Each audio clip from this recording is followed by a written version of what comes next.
Okay, that's, yeah, okay. I'm Jake Phillips, I'm Hannah's friend. I'm Cameron, Hannah's friend.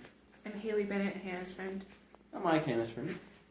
And I'm Roxy, Hannah's friend.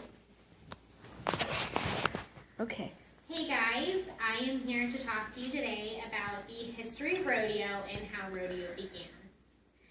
Now, it is believed that rodeo got together because of two ranchers coming together in Deer Trail, Colorado, and competing to see who was better at competing in everyday ranching tasks, or who could perform these everyday ranching tasks better.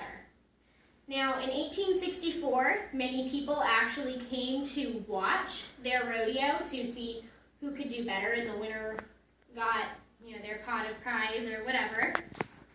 And since 1864, though, rodeo has definitely changed. We no longer have the same two rodeo events over and over, and a lot of those changes have actually been for the better. We have more events that actually include women nowadays, which is good for us, and then we actually even have more and more women competing in bull riding and saddle bronc riding and bareback and all of those things. Rodeo is a lot like other sports.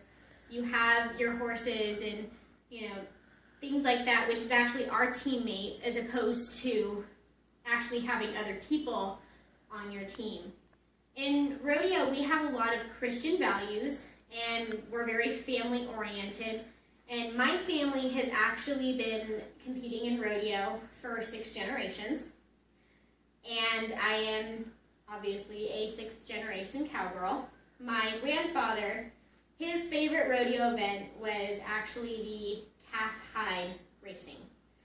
And calf hide racing is where you have 4 people, 2 people on one team, and each team has 1 horse. One person rides the horse and they tie a calf hide to the back of a horse.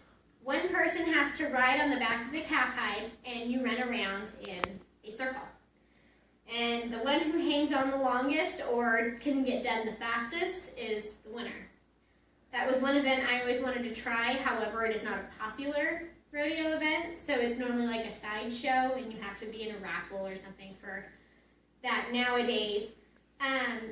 Also, rodeo, we kind of have our undefined rule where you have to help the person you're competing with. Even if you're both competing for the same money, it's better for you to help your traveling companions and to help them push along and do better. It's really, we strive for working hard and for our camaraderie and helping out all of our teammates and all of our events that we have to do.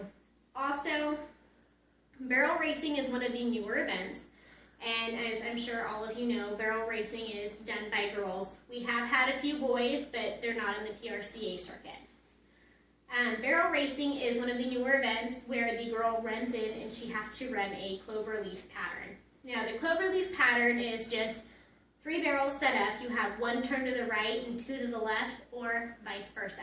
And in that event, you're racing against the clock. The one with the fastest time takes home the most money. The other events, such as saddle bronc, bull riding, and bronc riding, bareback, are just the 8 seconds, the traditional 8 seconds. The one who holds on for 8 seconds, you get a score, and that one works the same way. The one with the highest score takes home the most money. Roping events actually go back to when cattlemen and ranchers had to doctor their calves. They actually had to go out and rope a calf before they could give it its shots or its medicine or whatever it needed. They had to go out, and it was a team effort to do it. Now, roping events, for team roping, one person has to go out. You have your header and your heeler, and the header comes out of the left box, and they go out and they rope either the horns or a half head. And as you rope that and you go off to the left, you have to pull your steer, and the heeler will come in and basically do what its title says and rope the heels. When the timer stops, the one with the fastest time takes home the prize. Calf tying is the same thing, only the difference is when the rancher was out by himself. You have to go out, rope your calf, get off, tie him so that he's not kicking at you while you're trying to castrate or do whatever you need to do for the calves. Another rodeo event is steer wrestling.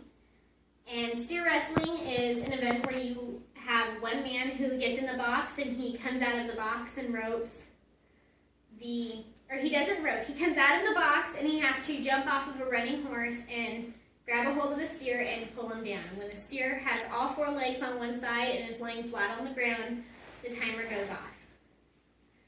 Also, in high school rodeo, we have, younger events for basically kids. There's goat tying, which is where a girl will run into the arena, jump off of her horse, and tie a goat. And normally the goat is actually tied to a stake at the center of the arena, so that way it's not running around or, making it difficult. And I don't know what she's... And another event that is in high school rodeo is pole bending. It's one of the more popular events with the girls. It is an event with 6 poles, and the girl will run down the arena and instantly start weaving those poles.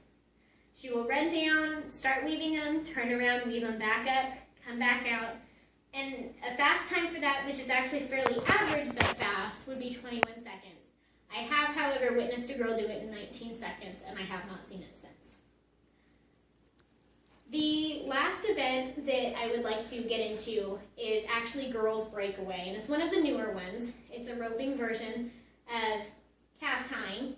However, when the girl runs in breakaway, she backs into the box, she runs out, she ropes her calf, and when she ropes her calf, she doesn't have to dismount and tie it, her rope just breaks off.